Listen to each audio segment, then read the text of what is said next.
En el año 2018, un grupo de estudiantes se preguntó dentro de su conversación cotidiana sobre la sociedad y cómo se habían construido las ideas que se tienen hoy en día sobre los demás. Se preguntaron también cómo se estudia esta sociedad desde la perspectiva de cada uno con respecto a lo que sucede en su entorno. Justo en ese momento, dos investigadores aparecieron para aclarar sus dudas a través de un viaje inesperado. Las vamos a guiar por la historia de la psicología social en conjunto con la investigación cualitativa hasta nuestros días. Pero para que no se pierdan ni un detalle tendrán que entender primero qué significa cada uno. La investigación cualitativa implica un enfoque interpretativo y naturalista del mundo, además de formar un campo de investigación que entrecruza diversas disciplinas, áreas y objetos de estudio.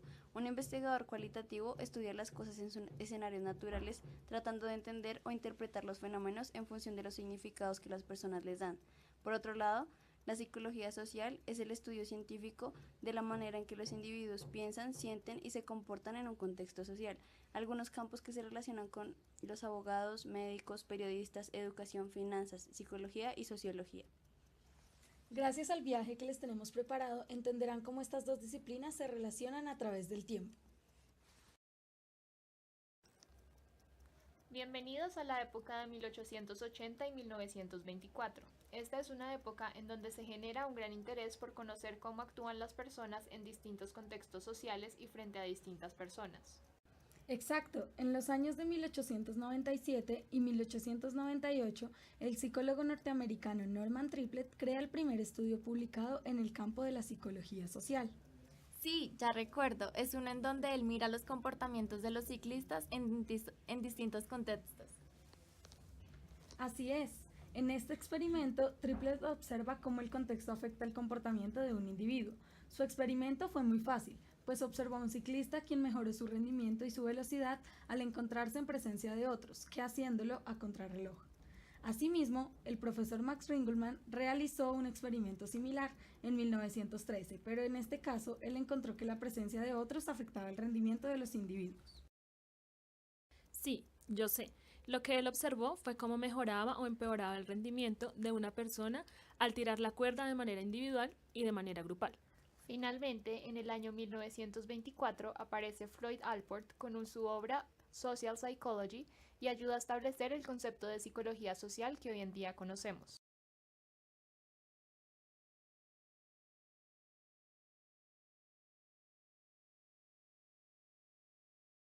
Sean bienvenidos a la época de 1930 y 1950. Aquí, la guerra generó un hito importante en la historia de la psicología social, pues los desastres sociales causados dieron paso a una nueva ventana para entender el comportamiento social. Sí, supongo que este momento generó preguntas como ¿por qué las personas obedecían a sabiendas que estaban causando daño a otros? ¿O por qué las personas civiles no actuaban y parecían conformes con lo que pasó? Exactamente.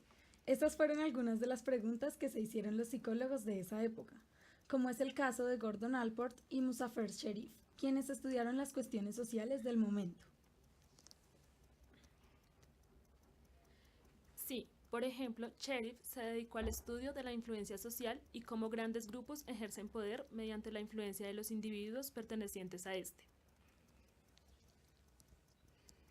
Por ejemplo, es el del psicólogo alemán Kurt Lewin, quien dice que el comportamiento es una función de la interacción entre personas y contextos.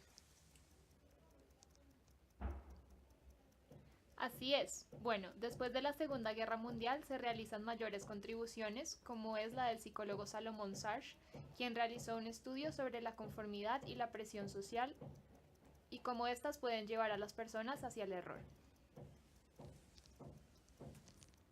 Respecto a la investigación cualitativa, en 1950 acaba el periodo tradicional y comienza la era modernista, que fue un tiempo muy creativo donde aparece el positivismo y está en auge la hermenéutica, el estructuralismo, la semiótica, la fenomenología, los estudios culturales y el feminismo. Pero continuemos para que pueda contarles más. Bienvenidas a la época entre 1951 y 1957, el periodo de la posguerra. En este periodo de tiempo, Solomon Asch realizó una investigación acerca de cuán dispuesta está la gente a ajustarse a una mayoría errónea.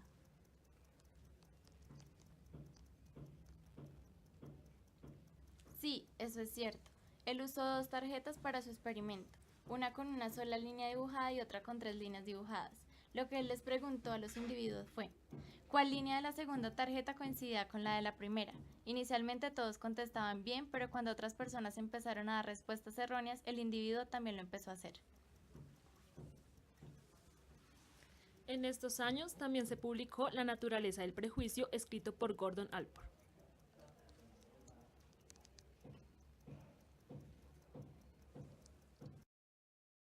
Además, Leon Festinger propuso dos teorías. La primera, que buscaba responder cómo nos conocemos a nosotros mismos comparándonos con otros y cómo las actividades de las personas pueden cambiar por su propia conducta. Qué interesante, pero ¿qué les parece si continuamos?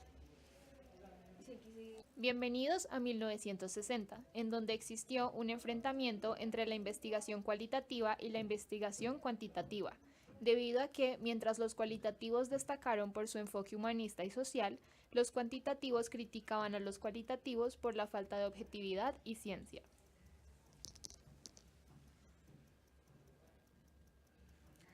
En este mismo periodo de tiempo, Stanley Milgram demostró con su experimento la vulnerabilidad de los individuos a los comandos destructivos de la autoridad, convirtiéndose en la investigación más famosa en la historia de la psicología social.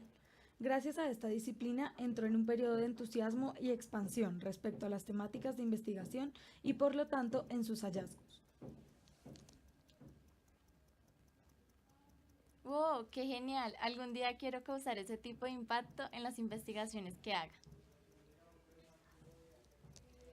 Las tres van a generar más conocimiento e impacto en la sociedad. Ahora es importante tener en cuenta que en 1970 termina la era modernista y comienza el desdibujamiento de los géneros. En esta época tenían diversidades de métodos como el constructivismo, el naturalismo, el positivismo, el pospositivismo, la fenomenología, la etnometodología, la semiótica, el estructuralismo, el feminismo, entre otros. Ahora estamos entre 1986 y 1995. Aquí se ve una crisis de representación. Sí, escuché al respecto. Es donde la investigación es más reflexiva y se problematizan temas de género, clase social y raza. Entre los años de 1990 y 1995, en el posmodernismo se caracteriza por la duda y el rechazo a cualquier intento de privilegiar un método o teoría dados. En esta época se da un giro hacia un observador más participativo y activo. Además, los relatos largos ya no se usaban, empleaban teorías para problemas específicos. Eso es verdad. La investigación post-experimental existió gran acogida en la editorial alemana Press, en la que la colección Ethnographic Alternatives publicó sobre cómo la estructura cualitativa elimina los límites entre las ciencias sociales y humanidades. Perfecto, es momento de irnos.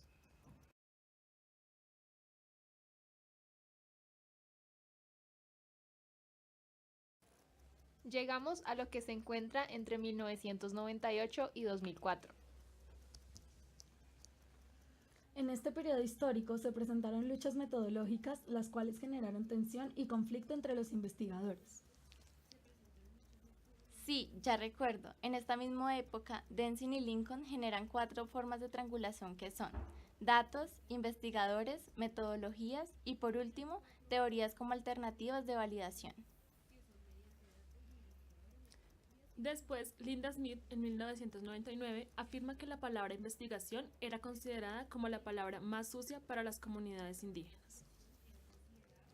Genial. Pero en Colombia, ¿qué ha sucedido con la psicología social? Mira, el psicólogo Edgar Barrero en el año 2000 afirma que la psicología social en Colombia surge porque hay un desarrollo histórico que define a nuestras necesidades para los individuos y la sociedad. En el 2004, Flick posiciona la investigación cualitativa hablando de ella, en forma de estructuralismo, interaccionismo simbólico y etnometodología. Continuemos que falta poco para llegar a la actualidad.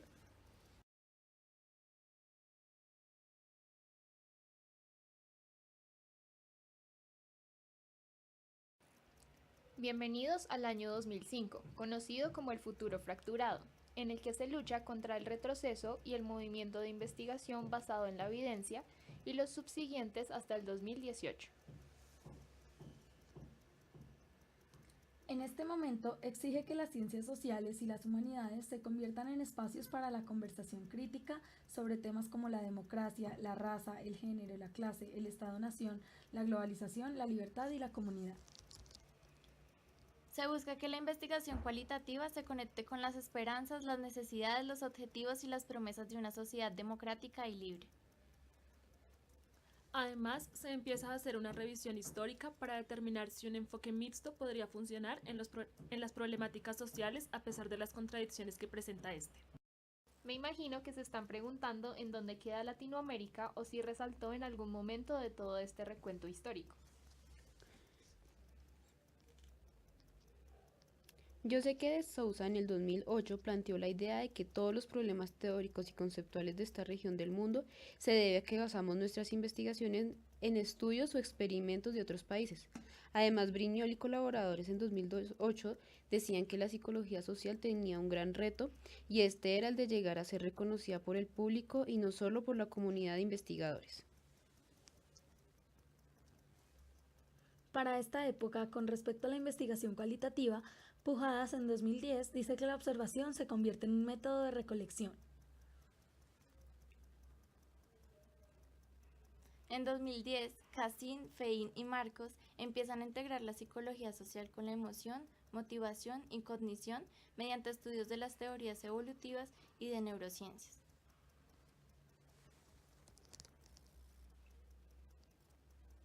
Sí, además se busca universalizar las culturas encontrando similitudes entre ellas. Es cierto, después se empieza a hablar de psicología social positivista que busca quitar ese enfoque en las problemáticas sociales y poner más atención en las acciones positivas de la interacción social, buscando generar mejor ánimo en las personas mediante los pensamientos positivos.